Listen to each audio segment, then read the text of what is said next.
Hello and welcome to Jardin du Mayfair, heaven on earth for the watch enthusiast. Today we'll be trying something a little bit new in the form of a game, the 2-for-1 challenge.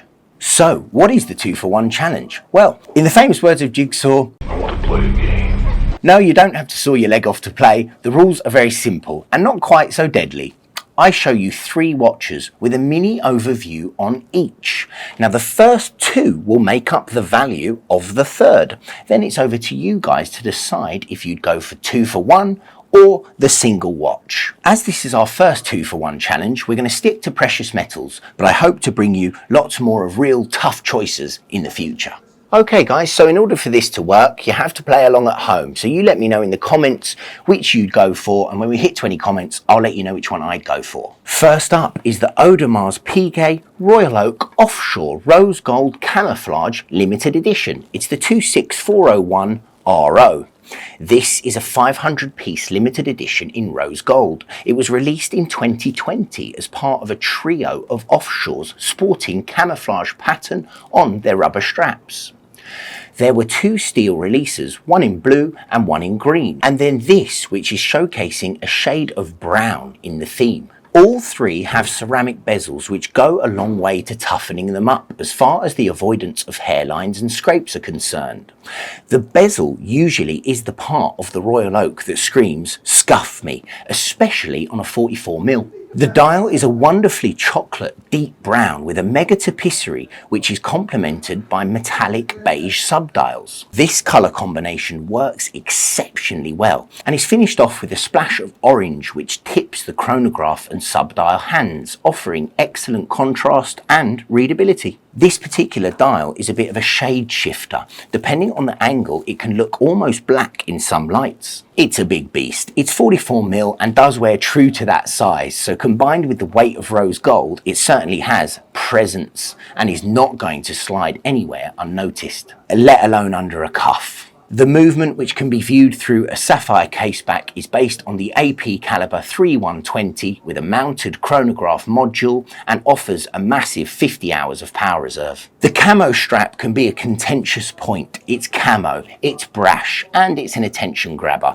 But the beautiful thing is you also get this lovely brown strap as well. Some may embrace the lunacy with a grin, others may need some smelling salts, but these watches also come with a block colour tone strap, which is sporting today, and it's just lovely to get both options directly when you buy the watch. Bravo to AP for not charging for another strap straight out the gate. And my favourite thing, as you know, water resistance is 100 metres. So this AP Offshore camo is in the ring as our ballpark £40,000 contender. Our second selection is the Rolex Submariner Date, the 126619LB. This is a watch that really needs no introduction.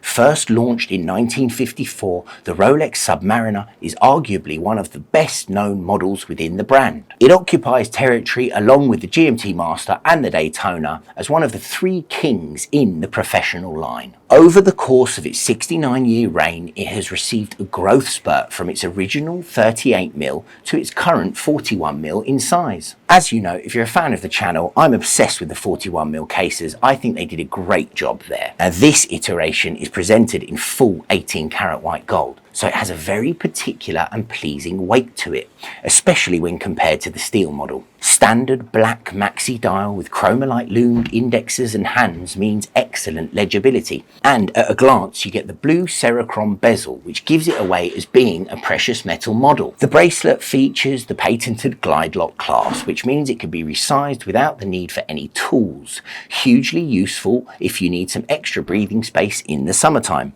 or if you're just one of those people where you feel your wrist expands and contracts throughout the day. It is equipped with one of Rolex's new movements, the caliber 3255, which offers 70 hours of power reserve and superlative chronometer certification that promises accuracy of +2, -2 seconds per day. Water resistance 300 meters.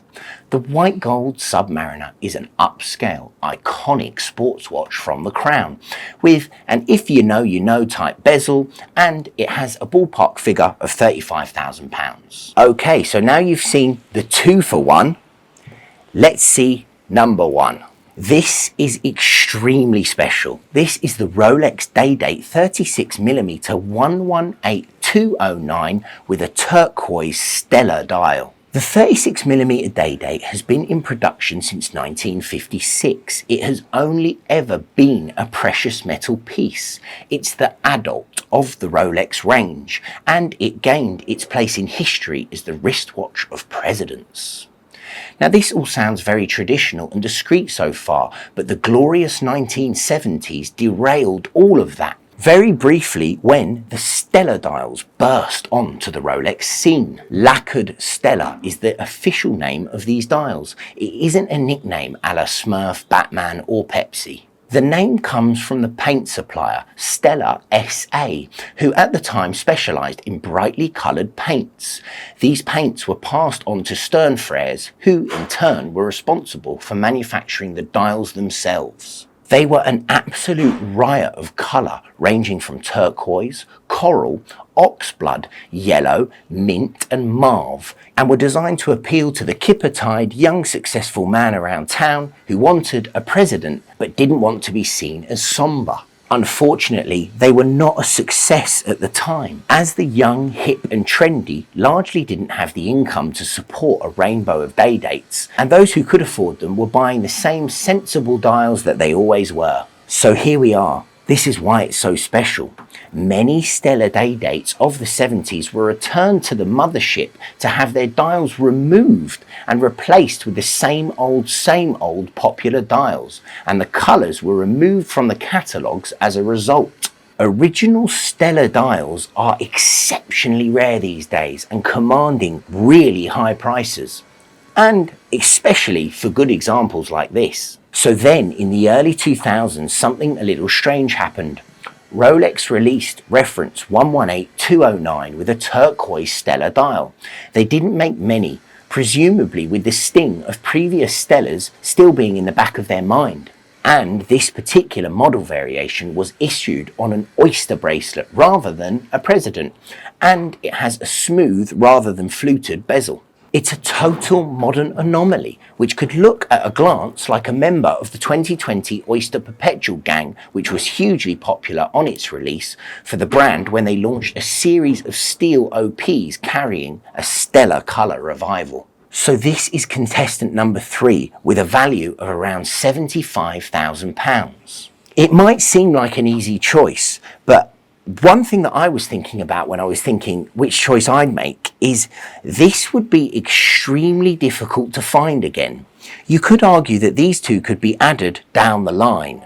This one may never come back round again. I don't know if that sways any of you, and I still haven't made my mind up yet. I can't wait to see your choices. Thank you for playing the 2-for-1 challenge here at Jardin du Mayfair. Please do like, comment, share and subscribe, and I'll keep this content coming fresh and hot every week.